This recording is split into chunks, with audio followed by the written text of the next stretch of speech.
When my real parents located me, I was at home caring for my paralyzed adoptive dad, Mike, by attending to his hygiene. A sharply dressed woman, Claire, had tears in her eyes and hurried over to embrace me. Lily. I coldly pushed her away and glanced at my thrilled dad, Mike, lying on the bed. In a detached manner, I said, "Give me $500,000, and I'll be your daughter. My name is Lily." My biological parents discovered me while I was at home washing my bedridden adoptive father. They looked out of place in our modest household, all dressed up. The woman, clearly well-maintained, started crying as soon as she saw me. She hugged me tightly and said sadly, Lily, you've been through so much." I was held firmly as her sobs echoed in the room. It was clear that this day was bound to arrive. Hearing the noise, my mom came out of the kitchen, shocked to see them. "Sister, what's happening?" she asked, confused. I looked up and saw a girl clinging to my biological dad. Her name was Emma, and she was wearing a beautiful white dress with a neat hairstyle and elegant jewelry on her ears and neck. She was the complete opposite of me. I'm poor and scruffy. My biological mom continued to cry as they explained to my mom that they were my true parents. 15 years ago, 2 women gave birth at a hospital and there was a mix-up. When they realized the mistake, they started searching for me and rushed over once they got the news. Their aim was to bring me back and have me as their daughter. They didn't want Emma to return here. After all, they had raised her for 15 years and had become attached. Listening to this, my mom began to cry. She had damaged her body during childbirth and couldn't have more children. I was her only child. Our family was genuinely poor. So thinking about my future, she wanted me to go with them, but she couldn't bring herself to do it. My biological mom wouldn't let go. And even though my mom didn't want to, she handed over my clothes and stepped aside, wiping her tears repeatedly. Dad finally got it, and despite his excitement, his face flushed as he looked up from the bed. When I was 12, he had a fall while working, injuring his central nervous system, which left him half paralyzed and struggling to speak. I rushed over immediately, and my biological mom tried to grab me, but I broke free. Seeing me approach, Dad became even more excited, waving his hand and gesturing for me to come closer. Go! He was signaling me to proceed. Clearly, everyone could tell this family was wealthy, so I held Dad's hand and said coldly, "Give me $500,000 and I'll be your daughter." Mike and Claire seemed shocked by my words. They were taken aback. I turned around and said, "What, can't afford it? If not, just leave." From the moment they walked in, they never showed any gratitude to my adoptive parents for raising me and looked down on our home. They didn't politely discuss taking me. They simply declared, "We took the wrong daughter and now want to take the real one back. We won't return yours." It was as if they were certain I'd go with them. Mike quickly shook his head. "No, we can afford it." Of course, Mike's family made millions a year. $500,000 to them was nothing, just the cost of a few designer handbags. But to my adoptive parents, it meant they could live comfortably for the rest of their lives. My adoptive dad became emotional, waving his hands, and my mom panicked. "Lily, what are you saying? We're not selling you." I held her hand, signaling her to calm down. Lily held Mike's hand, frowning and muttering, "So tacky, always about money." I chuckled and gave her a faint look. "Your name's Emma, right? But if there wasn't a mix-up, you'd be in this home, not me. Besides taking my name, you took my life too." Emma's face turned pale, and she nervously held Mike's hand. Mike patted her head, frowning slightly. A hint of discontent on his face. I cooled my expression and dropped the polite act. "You suddenly show up at our house, saying you want to take me with you and not give my parents their daughter back at all. Did you think about my parents' feelings, asking for $500,000? Is it too much, or is your daughter worth less than that? If so, then just leave." I turned around and continued wiping my adoptive dad's hand. Tears welled up in his eyes. He kept saying, "Hing," like my mom, thinking that they were the right place for me. "But Dad, how do you know they'll treat me well?" I questioned. "All right, we'll give it to you," Claire said softly, her eyes red.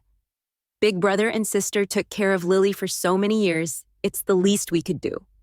In my past life, they didn't thank them. They just took me away, leaving nothing but emptiness and a shabby home. When my mom received the bank card, she wept uncontrollably, full of reluctance.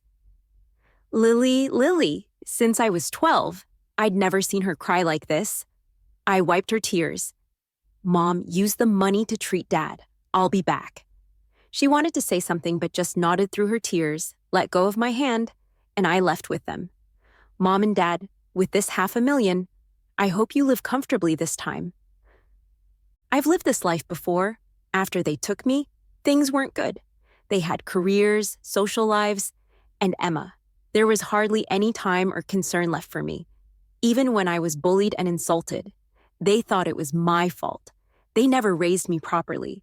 Taking me back, they just didn't take responsibility. They planned to marry me off to secure their family status. They didn't take responsibility.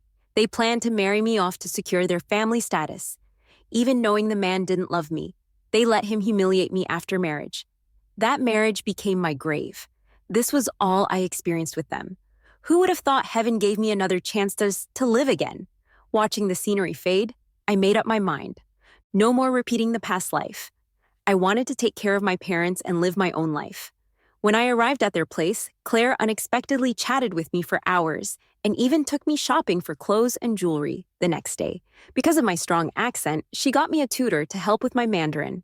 This was a level of care I never received in my last life. So, is a tree worth what you pay for? I pondered and then said clearly, Mom, my German isn't good. Can you get me a German teacher too? In my past life, I was mocked for my accent and practiced in private for a long time. Now I spoke without pressure. Hearing my Mandarin, her eyes lit up, and she agreed right away. It seemed the love from parents does come at a price. Just then, Emma, fresh out of the shower, saw how close Claire and I were and felt a surge of insecurity. She hurried down the stairs, squeezed me aside, and leapt into Claire's arms, saying, Mom, can you dry my hair? I remained calm, moving back a little. She clung to her mom, terrified I'd take the love she thought was hers. Mom, can you dry my hair? I stayed composed, moving back slightly. She clung to her mom, terrified I'd take the love she thought was hers. Isn't this backwards? Mike and Claire are my biological parents. I'd witnessed such scenes countless times in my past life. I used to get so jealous my eyes would turn red, competing with Emma on purpose. Mike and Claire said I was being petty. They looked annoyed, tossed me aside, and scolded me. Emma has been our daughter for 15 years. Though we know you've been through a lot, you can't fight with her, all right? I stood up coolly. Mom, I'm going upstairs to study. Claire seemed to realize her bias, parted her lips slightly, but held Emma tighter as the latter hugged her and eventually doted on her, playfully booping her nose. You little one! Emma and I were indeed different, but I was glad it didn't bother me now. Half an hour later, Emma showed up at my door. Her eyes held fear, watching me with a mix of hesitation. I knew what she intended. She used to be the only child, with all of Mike and Claire's attention. My arrival unsettled her. I set my book down and walked straight towards her. Emma frowned, stepped back, but then bit her lip and leaned backward. My room is right by the stairs. The expected pain didn't hit because I caught her. Her face turned red and angry. Lily, why'd you pull me back? Once she was steady, I let go and said coldly, in 3 days, there's a violin competition in City B. Ryan will be a judge. Lily picked up the violin at 3 and won numerous awards. Her family often bragged about her talents, and Ryan was her favorite violinist. Lily hesitated. How do you know? I didn't answer but continued. If you fell down those stairs, you'd break your wrist and miss playing the violin, miss seeing Ryan. You'd suffer pain every time you practiced over 2 hours. Is it worth losing your passion and love for violin just to win your parents' affection? In my past life, she ended up this way. After successfully framing me, my parents looked down on me, setting off a chain of miseries. Emma, who lost her violin talent, became irritable. Her past honors became her downfall, turning a high flyer into an ordinary person. Unable to cope, she unleashed her anger on me. We fought back and ended up with nothing. I knew she'd try again in this life, but I was tired. I didn't want any more entanglement with this family. To avoid future troubles, I decided to save Emma this time. I hoped she had a conscience. Her eyes flickered, growing red. She stayed silent. At 15, Emma wasn't as cruel as she'd become. Losing her violin meant she lost the last bit of genuine emotion. "Why'd you save me?" I blinked. "I hope you don't try to frame me again in the future. I won't battle you for Mike and Claire's love. You've seen my family situation. Dad's seriously ill, and Mom can't earn a living. I want to use the Williams family resources to grow strong and find my parents. Let's coexist peacefully and not hurt each other, okay?" Emma's eyes widened in shock. She couldn't believe I'd say that. Stuttering, "You're lying." Saying that, she ran off to her room, slamming the door shut. But I wasn't lying. Their love didn't matter to me. My real parents were still waiting in the countryside. At 1 a.m., violin sounds came from the next room. I opened my eyes silently. She believed me. 3 days later, the news of the City B violin competition reached Emma. Seeing Ryan's name, she looked at me with complicated emotions. "Lily, if you ever try to take Mom and Dad, I'll never let you go." I smiled indifferently. That day will never come. The Williams enrolled me in a prestigious school where most students came from prominent families. They placed me in sophomore year, the same class as Emma, supposedly to keep an eye on each other. But I couldn't keep up. Education in the countryside lagged, leaving me struggling. Claire scheduled nonstop tutoring, and finally, before the semester started, I caught up. Emma's competition had just ended, and she'd won the championship. Ryan praised her and expressed a desire to mentor her. Mike and Claire brought me to watch her competition, beaming as they mingled and basked in the compliments around them. I dropped my gaze. On the surface, Emma seemed all glamorous and shiny, but in reality, she was just someone trapped inside a shell. All the love she got came with a price. On stage, Emma held her violin, her eyes red with emotion. Ryan kept his arm around her shoulders, clearly impressed. Suddenly, she looked my way in the audience. I was startled, then smiled and clapped for her. Emma blinked and looked away. On the way home, I got a text. It was from Emma. "Lily, let's compete fairly for Mom and Dad's love from now on. Okay, let's work hard for it." I was taken aback. Surprised, I looked at her. She avoided my gaze, clutching her trophy tightly. I couldn't figure out what Emma was thinking, so I decided not to bother. As long as Emma didn't stir up trouble, her thoughts didn't matter. My return created quite a stir. The daughter of the Wilkins family was found, and everyone wanted to see how Emma and I would get along. In the past, I was mocked for my accent and poor grades, always compared with Emma. This time, I had no accent, and my grades were average. I was pretty ordinary. Within a week, nobody noticed me anymore. But the troubles from my past life still caught up to me. Facing a red-haired girl, I clenched my fists. "Hey, you're Emma's sister? Go tell Emma that if she messes with Harvey's guy again, watch out for her face." Harvey, notorious in our circle, had a rich dad who spoiled her, so she got away with anything. But Harvey had a thing for Olivia, who unfortunately liked Emma.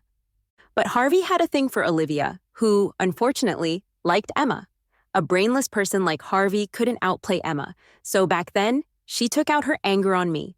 Emma disliked me, and my parents didn't care, so Harvey freely insulted me. Sometimes I felt like she was just crazy. I frowned, saying, "If you like Olivia, go after her.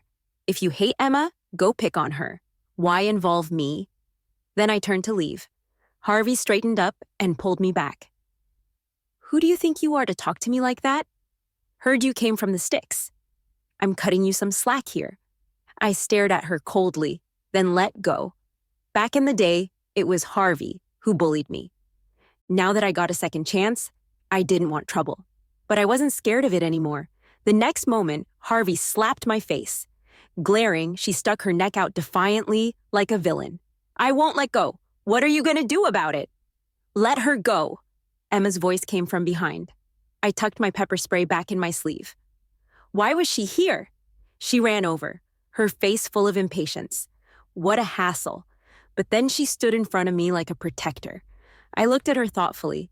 Seeing Harvey got a bit deflated, not as cocky as before. She snorted and was about to leave when I stopped her. "Wait in." In the next second, I rushed forward, knocked Harvey down, and sat on her, raising my fist. Memories of past humiliation flooded back. Anger clenched in my fist as I punched down hard. Harvey screamed, covering her face, unable to fight back. Just because I didn't seek revenge didn't mean I forgot the hate. This sudden change caught everyone by surprise. By the time they reacted, I had beaten Harvey bloody. The frustration left my chest and I stood up. Emma walked over, unhappy. Couldn't you just walk away? How are you going to explain this to Mom and Dad? Walk away. Last time I backed down so many times, and Harvey's bullying only got worse.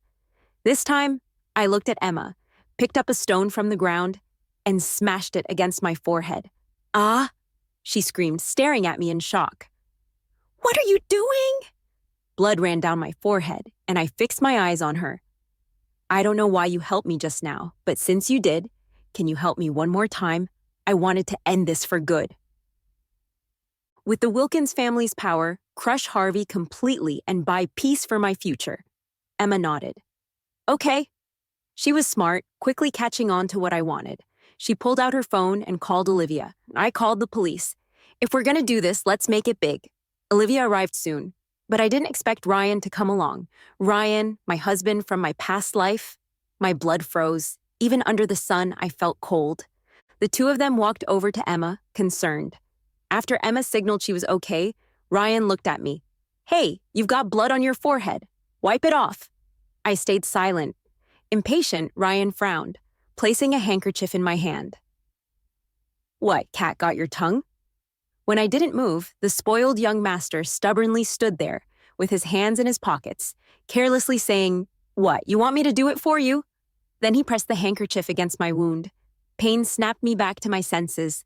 I swallowed the pounding in my chest and tightened my fist, thanking him. "Thank you." He pulled back his hand with a cocky grin. "I really thought you were mute." From the corner of my eye, I saw Mike. His glasses reflected a flash of light, and I clearly saw the scheming in his eyes. My heart sank. Sure enough, he didn't even check on Emma, but walked straight to me, smiling and politely greeting Ryan. "Ryan, you're here too?" he said, smiling and politely greeting Ryan. "Ryan, you're here too?" "Sorry for the trouble Emma caused you. Thanks for saving her." The cops took Harvey and the others away. This time, Mike and Claire got involved. Harvey was in trouble. They patched me up quickly, and after I gave my statement, Mike and Claire wanted to take Olivia and Ryan out to eat.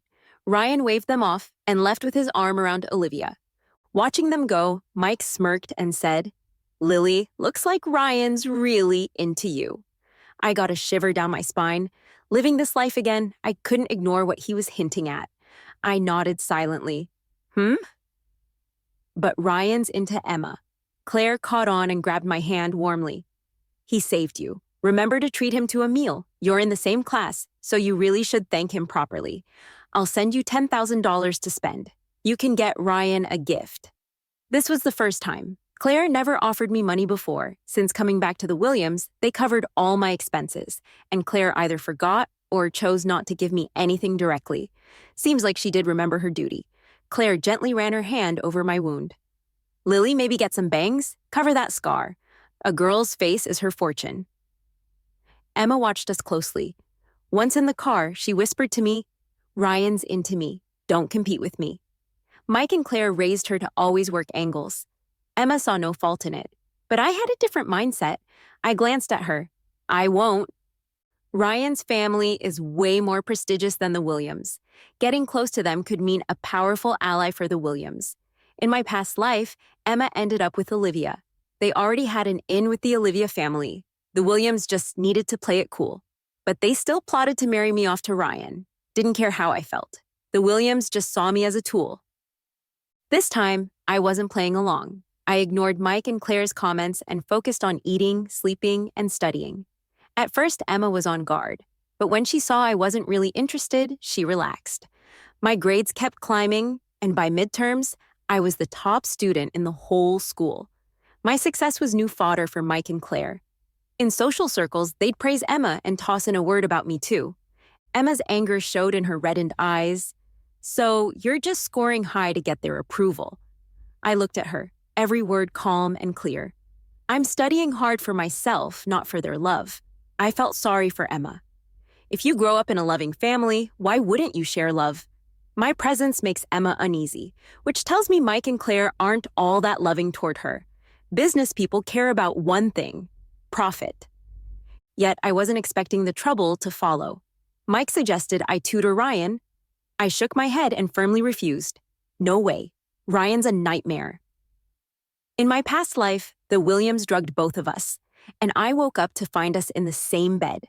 Feeling guilty, Ryan was pressured by my parents into marrying me, but that didn't make him love me. He's a wild spirit, and once wronged, he retaliated harshly. We had no wedding, just signed the papers. On our wedding day, Ryan choked me. Thought you could trap me, Lily? I'll make you pay. After that, he'd party wildly, and whenever he got drunk, he'd call me just to humiliate and manipulate me. On good days, he'd just hurl insults. On bad days, he'd make me crawl like a dog. I died in a car crash going to pick him up from a bar. The car caught fire and I burned alive. That feeling of despair, I'll never forget it. This time around, I'd steer clear of Ryan. Mike wasn't expecting my refusal. His smile froze. Lily, what did you say? I stared right back at him. I said no, I won't tutor Ryan. Suddenly, he stood and slapped me hard. I was knocked to the floor, stars in my eyes. Mike loomed over me, ice cold. Remember, everything you have is from the Williams. You'll do as I say. Take her to the family shrine to kneel. She can't get up until she agrees. We don't need a slacker in this family. My fists clenched tight. Hatred flared in my chest. I knelt for 3 days without a bite to eat or a sip of water. How could I forget? Mike and Claire are ruthless. One night the door creaked open. I thought it might be Claire coming to coax me, but it wasn't. It was Emma. Sneaking in, she tossed me some milk and bread. Eat quick, and I'll take the trash when you're done. After that, she crawled under the table, hiding some bread before coming back out. I didn't get what she wanted, just ate quietly. Then it hit me. I was still too weak. Standing up to Mike wouldn't work. Emma frowned at me. Why not just give in a bit? My voice was hoarse. If I give in now, what about next time? Do I keep yielding my whole life? That stumped Emma. She'd never stood her ground, so she couldn't understand how I felt. After eating, I left the shrine, went to Mike, and promised to tutor Ryan seriously and even try to make him like me. Mike was pleased, patting my head with a smile. When Emma found out, she was livid and threw the bread at me. Wow, you actually tried to snatch Ryan from me after I brought you bread so you wouldn't starve? I ignored her and went straight to my room. After 3 days kneeling in the ancestral hall, I missed 3 days of classes and needed to catch up quickly. The next day, Ryan and I were desk mates. When he saw me, he frowned in annoyance. I saved you, and this is how you repay me? I pursed my lips, shook my head, and coaxed. I'm helping you with your studies because you saved me. Don't worry, you can do whatever you like and I'll cover for you. Ryan looked at me skeptically, muttering, At least you know what's up. This was my way of dealing with things, acting like I was going along with Ryan. I just needed to keep Mike and Claire confused for a few years. Once I was strong enough, with enough ability, I could break free. Life finally settled down. All through junior year, I did Ryan's homework, fetched water for him, kept watch while he napped, and covered for him when he skipped class. We started interacting more. Occasionally, Ryan would ask me to hang out. I'd show the chat logs to Mike and Claire to keep them oblivious. Then I'd refuse Ryan's invitations and head to the library for the whole day, returning home at night. Emma was busy all the time. Though she kept her hostility toward me, she didn't try to set me up again. She had competitions to join, banquets to attend, all while balancing her studies and her fling with Olivia. She was doing her best to meet Mike and Claire's expectations. On the first day of senior year, Ryan stared at me that for a long time, propping up his head. I put down my pen and looked at him puzzled. What's up? He frowned annoyingly and reminded me, You said you'd give me a gift on the first day back. It hit me suddenly. A few days before finals, he had rattled on about whether I'd miss him over the summer and suggested going to Bali together. I turned him down for each request, and he had a tantrum, throwing his cup and storming off. Somehow Mike heard about this and forced me to apologize. Ryan didn't respond to me for a long time. Mike was busy, but he left me with strict orders to appease Ryan and I agreed compliantly. That night, Ryan sent me a location. Twilight Bar. I trembled, struggling to breathe. In a past life, I died on the way to a bar. After a while, Ryan messaged again. Knew you wouldn't come out. How about this? I'll forgive you if you buy me this. It was an I love you talking plushie. I agreed to send it to his house, but he insisted I give it to him in person. You didn't forget, did you? Ryan shouted, eyes blazing. Of course not. I'll give it to you tomorrow. The next day I handed him the gift. He smiled wide until he pressed it and froze, incredulous. I grinned at him. I changed the audio. What do you think? Isn't it motivating you to study? I had swapped I love you for study hard. Ryan wasn't doing well in school. At this rate, he wouldn't get into any college in the country. I thought I was helping him. Surprisingly, Ryan seemed a little upset, eyes turning red, before leaving school in big strides. After he left, I took out my exam papers and focused on them. Having once been married to him in another life, I had a sense of what Ryan was thinking, but I didn't want any more involvement with him. I had to play dumb. If Mike found out Ryan liked me, he'd have no problem packaging me off to Ryan. Later, one of Ryan's buddies came over to chat. Curiously, he asked, "Where's Ryan? Skipping again?" I shook my head. I don't know. Then he tapped the table conspiratorially. Hey, why are you always doing our Ryan's homework? You like him or something? I shook my head again. Nope, just because he helped me before. I don't go for guys with bad grades. We won't end up at the same college. Footsteps paused behind the door before quickly leaving. Ryan's buddy looked up, scratching his head. Ish, you smart students are picky. I kept working on my papers. Ryan was absent for the next couple of months, reappearing for midterms. His scores had jumped by 200 points. I was surprised. After exams, Ryan came back to study, poking my arm with a pen. Hey, what college you aiming for? Without raising my head, I replied, Stanford. Ryan didn't reply, just quietly pulled out his test papers and studied. Later, Ryan really asked me to tutor him. When he had questions, he came to me, and as I explained, I reinforced my own understanding. Mike and Claire were pleased with how we were getting along. In the second semester of senior year, Ryan ranked in the top 10. He was genuinely sharp. I had nothing left to teach him. Ryan's family hired a tutor for both of us. Days flew by, and before I knew it, finals came and went. Leaving the exam room, I breathed a sigh of relief. Finally done. The day before the results came out, I got a call from Stanford University admissions. In that moment, all my hard work paid off, and I cried tears of joy. To my surprise, Ryan got a call too. He excitedly phoned me. Lily, which one are you going for? Harvard or Stanford? I could go with you. I didn't answer him. We'd been entangled throughout high school for 2 years, and I didn't want it to continue. When results were announced, my name topped the list. I never imagined I'd be the top scorer. Mike and Claire got to enjoy basking in the glory. Emma, however, was full of dissatisfaction. So what if you're smart? You're just like a block of wood. After spending 2 years together, she knew I wouldn't compete for Mike and Claire's love anymore. At the graduation party, Claire brought Emma to find Olivia, and Mike took me to see Ryan. Claire brought Emma to find Olivia, and Mike took me to see Ryan. Ryan was dressed up in a suit with his hair perfectly styled. Mike casually greeted Ryan's dad, saying, "Does Ryan know which school he's aiming for? Maybe our suit can apply there too. They could be classmates and look out for each other." Ryan's dad was lukewarm in response, saying, "It's up to what Ryan wants." But Ryan pulled me aside and asked, "You mentioned wanting to apply to Stanford. Are you still thinking about it?" I nodded, "Yeah." He grinned. "Then I'll apply with you." I didn't reply. If he wants to apply, so be it. Stanford's huge. Once I'm busy with school, he won't find me anyway. When the results came out, both Ryan and I got into Stanford. I went to Berkeley to be with Olivia. With my grades and violin skills, a music college would have been a breeze for her. I chose biotechnology as my major, just like in my past life. Soon after the semester started, I joined a competition. Every day I was buried in the lab with my teachers and classmates, crunching numbers. Ryan often asked me out, and after turning him down so many times, he cornered me angrily. "Lily, you don't return my messages or take my calls, and I never know where you are. Can't you see how I feel about you?" I took off my gloves and asked quietly, "You like me?"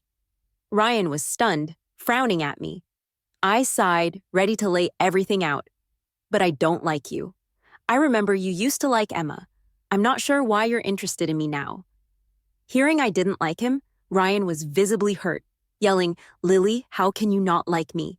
In high school, you did my homework, brought me water, cared about my studies. Sean put me up to it. I interrupted, and Ryan looked at me in disbelief.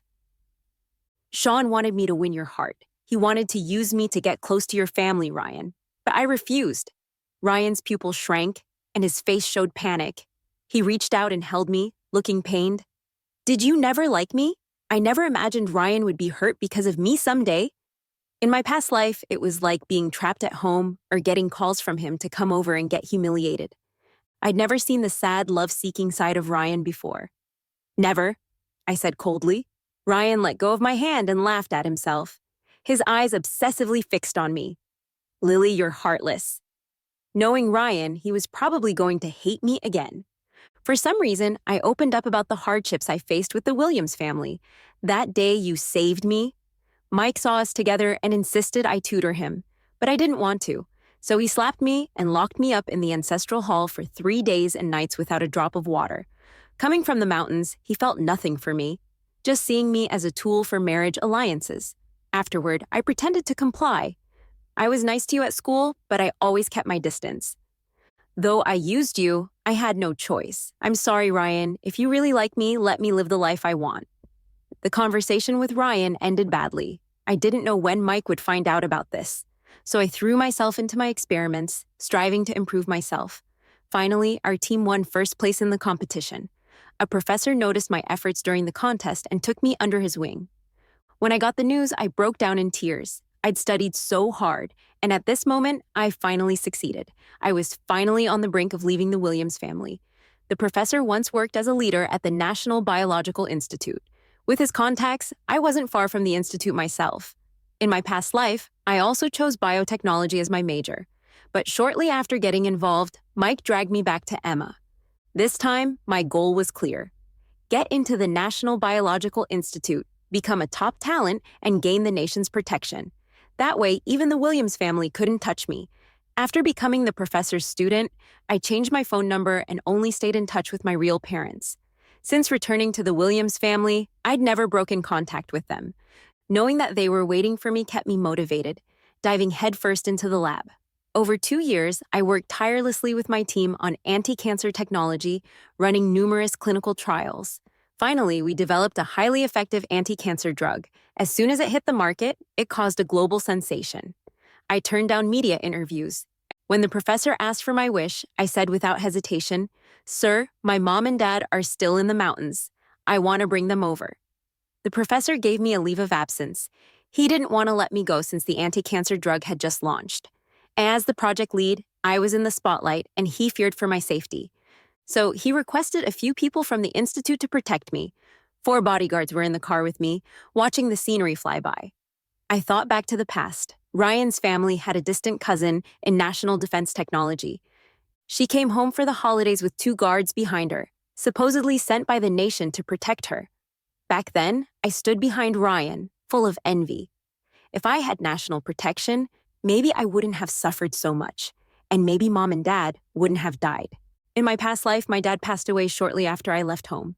Mom stayed alone, and one day, missing me, she set out for the city but never made it out of the mountains. On the way, there was a car accident, and the villagers helped bury the bodies. Hearing about all of this was heartbreaking, and I cried my eyes out. I was desperate to find my mom. But then Mike told me he had it all taken care of and that I should focus on winning Ryan's favor. I was furious at Mike's control, furious at my own helplessness.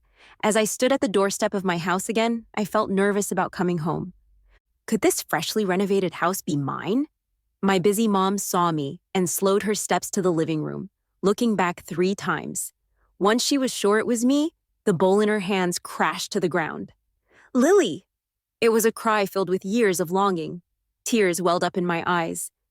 "Mom, I'm back." My mom held me tight, crying uncontrollably. Between sobs, she said, "I thought you'd never return. I thought I'd never see you again in this lifetime." After settling my parents, I visited the Williams house. Since joining the experimental group, I hadn't been in touch with them, but some things needed closure.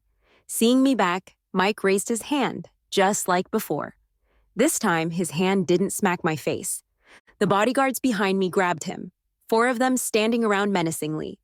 Mike didn't dare act out, shook off their grip, and pointed at me, cursing, "Ungrateful girl." I smirked sarcastically. "If that's the case, let's just say I'm ungrateful."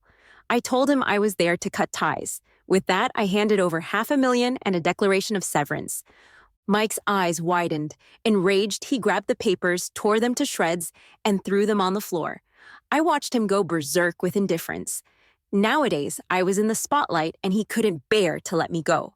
The Williams had been leeching off me since my team developed a new drug, using me for marketing. But I never expected Mike to be so shameless. Filled with anger, he snarled, "Now that you've made a name for yourself, once you marry Ryan, their family will look up to us. Stop messing with that tech stuff and come home to marry Ryan. It'll benefit the Williams." I laughed. Mike was as arrogant as ever. How could he expect a top national talent to give up their passion to become some trophy wife? The bodyguards tensed up, ready to protect me, forming a circle around me. "Mike, I don't want anything to do with you or Ryan's family. I'm here today to officially cut ties with you so I can leave cleanly. Since you're not willing, we have nothing more to say." With that, I turned to leave. Mike threw a cup at my back, screaming, "Ungrateful girl! I should have never taken you back from the mountains." As I reached the door, I met Emma's eyes. She was now engaged to Olivia. And after they graduated college, they'd marry. But from what I remembered, the Williams wouldn't last another year. Remembering how Emma helped me in high school, I shared some advice. "Mike's raising you to climb social ladders, but true strength is when you're strong on your own." With that, I left. Emma stared wide-eyed at me. Who knows if she understood? As I walked out, I saw Ryan standing under the shade of a tree. He looked at me from afar. I nodded slightly his way and got into the car. My mentor called, urging me to return. As the car started, everything from the past vanished in the breeze. I leaned back in my seat, closing my eyes. I'd spent a month trying to sort out my past life since I was reborn. At first, I was consumed by hate and resentment. It wasn't until I faced the 3 elegant people and our disheveled selves that I realized what I wanted. Suddenly, the hatred disappeared. Perhaps my past life was doomed, or maybe my path was just too narrow. After being reborn, letting go of past grudges, and exiting that circle, I saw a world of possibilities outside. As for Mike and Claire, they brought me to life once, and I died once. Reborn, I'd use their resources guilt-free. After all, they were still marketing the Williams daughter as a biotech big shot. Emma never harmed me in this life, so there was no need for me to wrong her either. My marriage to Ryan was a trap set by Mike in the past. Neither of us wanted it, and he took out his anger on me.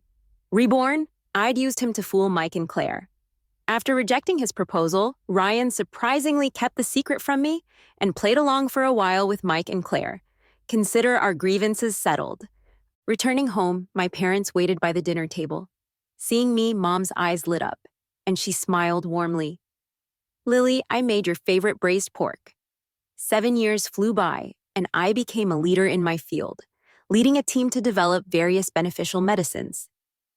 Once, a major incident of prolonged coughing and fever swept the nation, and our team worked tirelessly to create a cure. Later, as the virus mutated, we continued to adapt and improve the treatment. "Professor Sue, someone's here to see you," a student called out to me. I assumed it was Mom bringing meals again, but was surprised to see Emma instead. Dressed in business attire, she greeted me with a confident smile.